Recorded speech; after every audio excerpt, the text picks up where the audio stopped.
Hello everyone, स्वागत है आप सभी का हमारे यूट्यूब चैनल में। इस वीडियो में हम आज आप सभी को ऊंचाई और दूरी से संबंधित कुछ महत्वपूर्ण सवालों को लेकर के आए हैं, जो कि निश्चित रूप से परीक्षा की दृष्टि से बहुत ही महत्वपूर्ण है। तो आइए हम बारी बारी से इन सवालों को सीखने का प्रयास करते हैं। यहाँ पर देखिए, हमारा सवाल है, भूमि से 60 मीटर की ऊंचाई पर एक पतंग उड़ रही है। पतंग में लगी डोरी को जमीन से बांध दिया गया है और जहां से बांधा गया है उस डोरी का झुकाव 60 अंश है। वहां पर यह मानकर कि डोरी में कोई ढील नहीं है, तो डोरी की लंबाई ज्ञात करना है। बहुत ही आसान सवाल है, इसको ध्यान से देखिएगा। यहाँ पर मान लेते हैं जमीन पर एक बिंदु है, यहाँ से पतंग की डोरी बंधी हुई है। अब पतंग ये जो हमारी उड़ रही है, ये इस तरीके से जमीन से 60 अंश का कोण बना रही है। यहाँ ध्यान देना है कि ये कोण 60 अंश का है। ये पतंग है जो कि जमीन से 60 अंश का कोण बनाते हुए इस तरीके से उड़ रही है और डोरी में कोई ढील नहीं है। अब ये जमीन से 60 मीटर की ऊंचाई पर ये उड़ रही पतंग। यहाँ पर मान लीजिए कि ये 60 मीटर की जमीन से इसकी ऊंचाई, जहाँ पर पतंग ये हमारी उड़ रही है, ये 60 मीटर है। यहाँ ध्यान देना है। अब हमें ये निकालना है कि इस डोरी की लंबाई क्या होगी। यहाँ पर इसकी लंबाई निकालना है। तो मान लीजिए जमीन पर P एक बिंदु है जहां से पतंग की डोरी बंधी हुई है, और Q पतंग है जहां जो उड़ रही है, और ये पतंग जमीन से R बिंदु से इसकी ऊंचाई 60 मीटर दिया गया है। तो हमें इसकी लंबाई ज्ञात करना है। तो इसकी लंबाई ज्ञात करना है तो इसको यक्स मान लेंगे, यक्स। तो अब देखिए, इसको हम लिख लेंगे, माना Q पतंग है, यहाँ लिख सकते हैं हम, माना Q एक पतंग है, पतंग है, और PQ डोरी है, डोरी की लंबाई PQ है, डोरी की लंबाई PQ है, डोरी जमीन पर P बिंदु से बंधी हुई है, डोरी जमीन, ये सब चीजें लिख लिया जाता है। जो डोरी जमीन पर P बिंदु से बंधी हुई है, P बिंदु से बंधी है। अब यहां पर ये बंधी हुई है। डोरी का जमीन से उन्नयन कोण 60 अंश है। उन्नयन कोण, उन्नयन एंगल ऑफ एलिवेशन इसको बोलते हैं। उन्नयन कोण 60 अंश है। अब यहां पर डोरी की ऊंचाई, पतंग की ऊंचाई दिया गया है। पतंग की ऊंचाई यहां पर 60 मीटर दिया गया है। ये सब चीजें लिखेंगे तो बढ़िया नंबर मिलेगा। अब यहां पर देख रहे हैं समकोण त्रिभुज PQR में कोण R समकोण है, कोण R ये समकोण है। तो अब हम इसमें त्रिकोणमिति वाला फार्मूला लगा देंगे। यहां पर देख रहे हैं कर्ण पूछ रहा है, तो समकोण के सामने वाली भुजा ही कर्ण होती है, और ये जो कोण दिया रहता है इसके सामने वाली भुजा ये लंब होती है।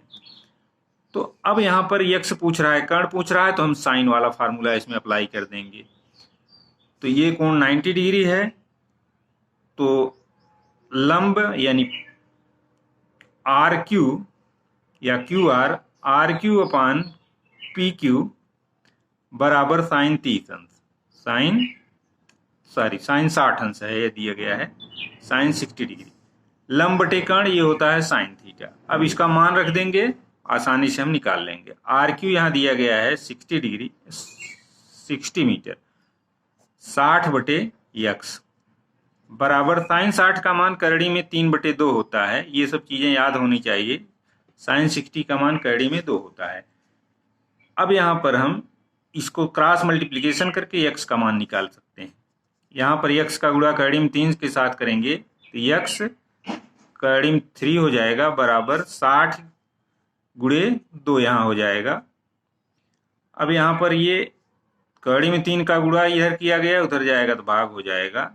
तो यहाँ पर हम लिख सकते हैं यक्स बराबर 60 का 2 में गुणा होगा तो 120 हो जाएगा बटे करड़ी में 3। यहाँ गुणा है तो यहाँ भाग हो जाएगा।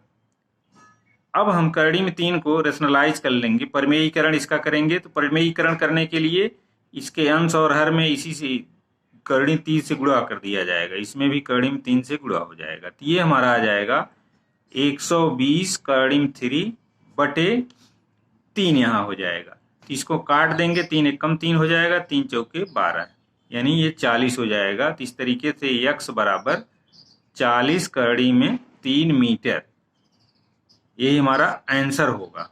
यानी डोरी की लंबाई 40 करड़ी में 3 मीटर होगी। इस तरीके से हम, अगर परीक्षा में दिया जाए कि करड़ी में 3 का मान 1.732 मानते हुए इसका मान ज्ञात कीजिए, तो हम यहाँ पर करड़ी में 3 की जगह 1.732 लिख करके गुणा कर देंगे तो मालूम हो जाएगा। लेकिन ऐसे दिया गया है तो हम बस इतना करके छोड़ देंगे। तो आशा करता हूँ कि ये सवाल आप सभी सॉल्व कर लेंगे। अब आइए अगला सवाल देखते हैं। ये भी ऊंचाई दूरी से संबंधित है।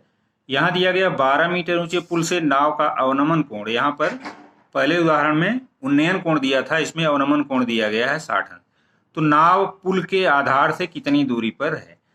तो ऊंचाई और दूरी के सवालों में अगर हमें फिगर बनाना आ गया तो हमारा सवाल बहुत ही आसान हो जाता है। तो यहाँ पर देखिए, मान लेते हैं कि यहाँ पर एक नाव है और पुल यहाँ पर बना हुआ है। पुल इस तरीके से रहता है, ये पुल है, यहाँ पर कोई प्रेक्षक है और यहाँ नाव है, और ये पुल की ऊंचाई यहाँ नदी से दिया गया है। इस पुल की ऊंचाई 12 मीटर है, ये 12 मीटर दिया गया है ये। अब यहाँ से इसका अवनमन कोण, यहाँ नाव है, पुल पर कोई प्रेक्षक है, इसका ये यहाँ से अवनमन कोण माना जाएगा। यहाँ नाव का अवनमन कोण यहाँ से 60 अंश है और ये 12 मीटर। तो नाव पुल के आधार से, पुल का आधार ये है, यहाँ पर पुल है, इसका आधार ये है, कितनी दूरी पर है ये दूरी पूछ रहा है। इसको मान लेंगे x दूरी पर है, मान लेते हैं हम PQ पुल की ऊंचाई है और यहाँ पर R हमारी नाव है। तो यहाँ इसको ऐसे सवालों को सॉल्व करने के लिए हम, यहाँ आधार पूछ रहा है, लंब दिया गया है, तो जो लंब और आधार में कोई पूछे तो वहाँ पर हम tan वाला फार्मूला लगा देंगे। तो ये कोण 60 अंश है तो ये भी कोण 60 अंश का होगा, क्योंकि ये दोनों समांतर रेखाएं हैं, ये तिर्यक रेखा इनको काट रही है, ये 60 अंश होगा तो ये भी 60 अंश होगा। अब इसको यहाँ लिख सकते हैं हम, मान लिया कि PQ पुल की ऊंचाई है, R बिंदु पर नाव है और पुल से बिंदु R का अवनमन कोण 60 अंश है। तो अब हम इतना चीज लिखने के बाद लिखेंगे समकोण त्रिभुज, यहाँ परपेंडिकुलर एंगल PQR में, समकोण त्रिभुज PQR में लिखेंगे कोण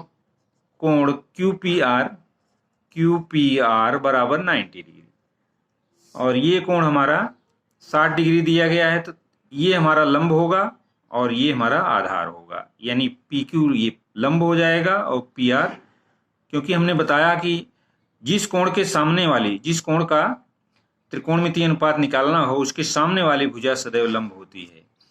तो अब इसको हम यहाँ पर tan वाला फार्मूला यूज करें, लंब बटे आधार बराबर tan थीटा। तो PQ अपान PR बराबर tan 60 डिग्री।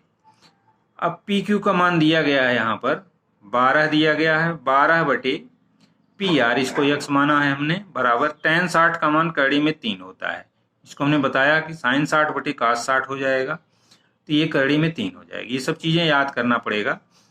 अब यहाँ पर तिरछा गुणा अगर कर लेंगे तो हो जाएगा हमारा x करड़ी में 3 बराबर इसका बटा 1 कर देंगे तो 12 हो जाएगा। अब यहाँ करड़ी में 3 से बाएं पक्ष में गुणा किया गया है, दाहिने पक्ष में ले जाएंगे तो भाग हो जाएगा। तो x बराबर 12 बटे करड़ी में 3। अब इसका हम परिमेयीकरण कर लेंगे, तो परिमेयीकरण करने के लिए अंश और हर में 3, करड़ी में 3 से हम गुणा कर देंगे। तो ये हमारा हो जाएगा 12 करड़ी में 3 बटे करड़ी में 3 में, करड़ी में 3 से जब गुणा होगा तो करड़ी हट जाएगी तो ये 3 होगा। अब इसको सिंप्लीफाई कर लेंगे, 3 चौके 12 बराबर 4 करड़ी में 3 मीटर, यही नाव की पुल से दूरी है। तो आशा करता हूं कि ये सवाल आपकी समझ में आ गया होगा। तो इस तरीके से सवाल अगर फिगर हम बना लेते हैं तो बहुत ही आसानी से सॉल्व कर लेते हैं। तो इस तरीके से इस वीडियो हमने आज आप सभी को संक्षेप में ऊंचाई और दूरी के कुछ महत्वपूर्ण सवालों को हल कर सिखाने का प्रयास किया। आशा करता हूं कि ये दोनों सवाल आपकी समझ में आ गए होंगे। अगर वीडियो अच्छा लगे तो इसको लाइक और शेयर करें। चैनल पर नए हों तो प्लीज़ चैनल को सब्सक्राइब करें और बेल आइकन जरूर प्रेस कर लें ताकि हम जो भी वीडियो इस पर अपलोड करें आप सभी को उसका नोटिफिकेशन मिलता रहे। मिलते हैं अगली वीडियो में, तब तक के लिए धन्यवाद।